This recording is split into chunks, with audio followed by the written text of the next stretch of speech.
ایک مرتبہ شیطان نے صبح فجر کے وقت اللہ کے نیک بندے کو فجر کی نماز سے غافل کرنا چاہا، اور شیطان نے سرگوشی کرنا شروع کر دی کہ سوجا ابھی وقت ہے، بعد میں نماز پڑھ لینا۔ لیکن ایمان کی روشنی جاگ اٹھی، دل نے پکارا، نہیں، اللہ کی پکار سب سے بڑی ہے۔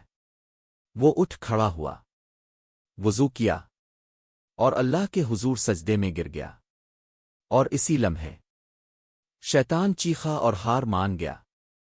یاد رکھو، ایک سجدہ، ایک سچی توبہ اور ایک نیکی شیطان کی ساری طاقت توڑ دیتی ہے۔ ایمان کی روشنی کے سامنے شیطان ہمیشہ ہار جاتا ہے۔ دعا ہے کہ اللہ پاک ہم سب کو شیطان کی چالوں سے محفوظ فرمائیں۔ آمین یا رب العالمین۔